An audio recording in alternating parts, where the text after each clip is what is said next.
Muy bien. Ahora bien, ¿está bien pensar?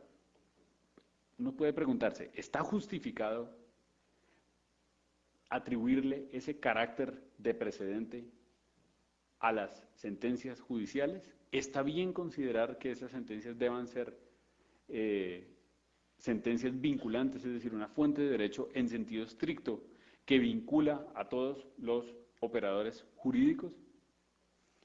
Pues bien, uno podría argumentar, uno podría esbozar algunos argumentos en contra, pero mi entendimiento es que esos argumentos en contra eh, se ven derrotados por algunos argumentos a favor. Quizás el mayor argumento en contra que existe es aquel de la falta de legitimidad democrática.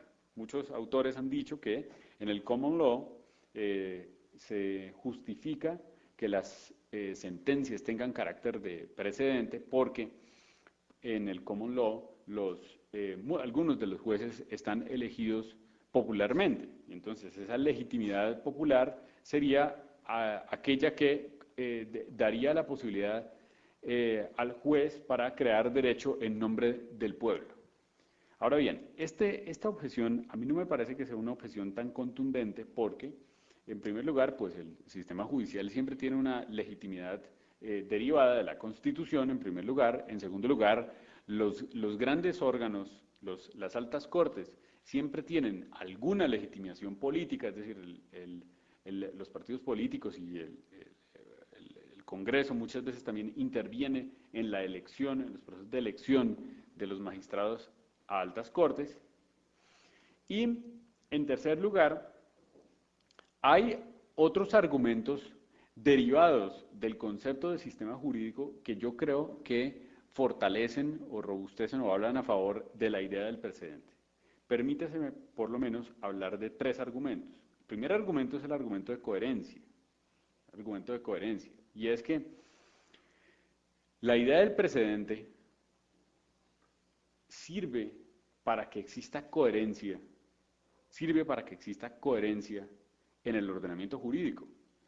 Si las sentencias que los jueces, por lo menos las altas cortes, han proferido, no tuviesen carácter vinculante, pues entonces, en el futuro, los casos podrían resolverse de maneras muy disímiles a lo que ocurrió en el pasado.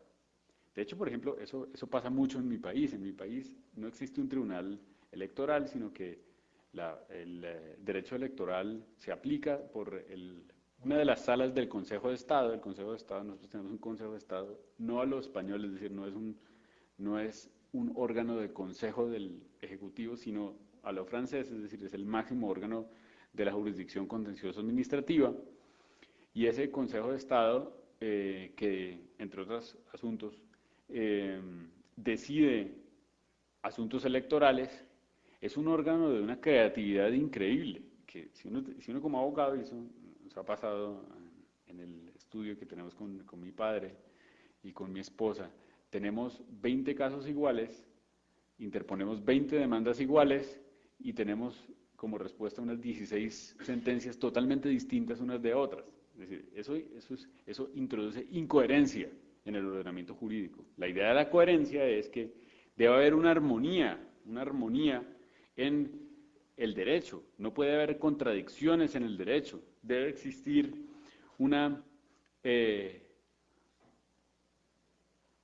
una relación de complementación entre las diferentes partes que conforman el derecho. Dworkin lo decía en el Laws Empire, el derecho debe entenderse como una novela que escriben varios escritores en cadena, algo así como lo que hacían los dadaístas en la época de los años 20 en Alemania y en Francia, que se reunían en un bar y alguno de ellos comenzaba un poema y el otro seguía, o comenzaba un dibujo y lo hacían entre todos. O algo así como dice Nino, Carlos Santiago Nino, en un estupendo libro, Fundamentos de Derecho Constitucional, cuando los arquitectos construían las catedrales europeas, pues los arquitectos siempre tenían que tener en cuenta lo que los anteriores ya habían hecho. Entonces, construían sobre lo ya construido y para poder construir sobre lo ya construido, pues es necesario que exista una coherencia o una armonía en el conjunto. Entonces, igual en el sistema jurídico, cada juez cuando tiene que fallar un caso, pues no parte de una tabula rasa, sino que tiene que fallar con fundamento en aquello que los demás jueces ya decidieron en el pasado. Ese es un primer argumento. Un segundo argumento es, desde luego, viene atado a el argumento de la igualdad. El argumento de la igualdad. ¿Cuál es aquí el argumento de la igualdad? Y es que todos los ciudadanos tenemos, como parte del derecho a la igualdad, el derecho a la igualdad en la aplicación jurídica. El derecho a la igualdad en la aplicación jurídica. De tal manera que si un ciudadano determinado recibe un trato por parte de la jurisprudencia, en el futuro todos aquellos ciudadanos que estén en una situación igual o en una situación análoga, tienen que recibir el mismo trato de la jurisprudencia, tienen derecho a recibir el mismo trato de la jurisprudencia. Lo contrario sería discriminatorio. Si la jurisprudencia tratara de una manera a unos ciudadanos y de otra manera a otros, pues sería violatorio del derecho a la igualdad. Y un tercer argumento es el argumento de la certeza jurídica o de la seguridad jurídica, atado al principio de la Vertrauensschutz, de la confianza legítima, del respeto de la confianza legítima de los ciudadanos, y es la idea de que los ciudadanos tenemos depositada una confianza en el mantenimiento de las reglas del juego jurídico, que se concreta también en el principio de la certeza jurídica o de la seguridad jurídica, que es un subprincipio del Estado de Derecho, y en virtud de esa expectativa o de esa confianza que tenemos en el sistema jurídico, pues el Estado tiene el deber de mantener una estabilidad en sus regulaciones, una estabilidad en sus regulaciones. Si los tribunales en el pasado decidieron ciertos casos de una determinada manera, los ciudadanos tenemos una legítima expectativa en que los casos futuros se van a decidir de esa misma manera. Y por esa razón, también el precedente judicial debe tener una fuerza vinculante cuando ese precedente, sobre todo cuando ese precedente aplica estas cláusulas tan indeterminadas de los derechos fundamentales. Muy bien. Yo no sé si hasta aquí hay alguna pregunta.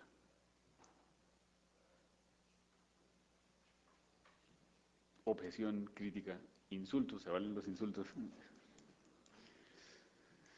Bueno, si no hay preguntas, el siguiente interrogante que uno puede plantearse es, a ver, un momento, ¿y qué es lo que constituye precedente? ¿Qué es precedente?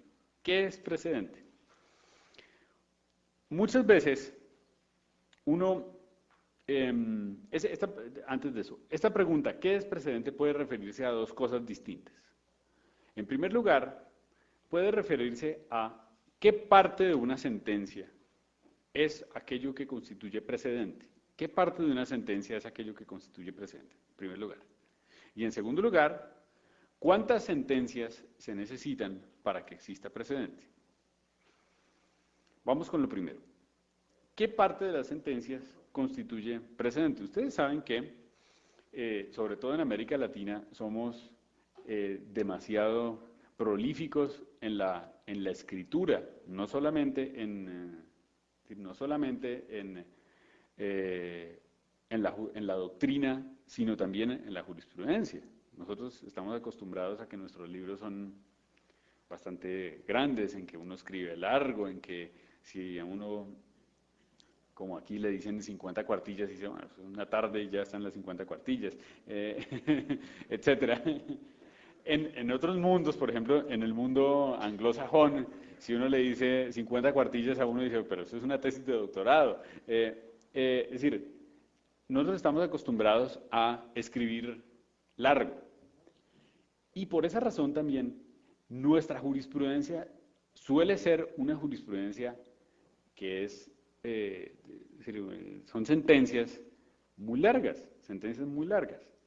Las de este tribunal, hay algunas que son largas, pero no tanto comparadas con otros casos. La Corte colombiana, la Corte Constitucional colombiana tiene sentencias de 1.100 páginas. El año pasado salió una sentencia del aborto que tiene 1.100 páginas. Yo estoy seguro que ninguno de los magistrados la leyó. Es decir, es que 1.100 páginas necesita uno por lo menos un mes entero para leer con juicio, es decir, un mes sabático para leerse la sentencia del aborto. Es decir, 1.100 páginas de sentencia. Uno puede preguntarse legítimamente si todo eso que se dice ahí es jurisprudencia, es precedente o no. La Corte colombiana, la Corte Constitucional colombiana, ustedes pueden ver algunas de las sentencias, pero eso también pasa en otros tribunales en América Latina. El Tribunal Constitucional peruano también, por ejemplo, es un tribunal muy prolífico. Tiene unas sentencias muy barrocas, en donde los magistrados hacen unos alardes de erudición, citan, todo empieza en Aristóteles. Después de Aristóteles, entonces, sí, miren las sentencias de la Corte colombiana, todo empieza en Aristóteles, luego Kant sale por alguna parte, alguno de los anglosajones, Rousseau tiene que estar, luego las citas van, Octavio Paz está citado más de una vez por allí, Octavio Paz es un autor bastante citado por nuestra Corte, porque había un magistrado que admiraba mucho a Octavio Paz.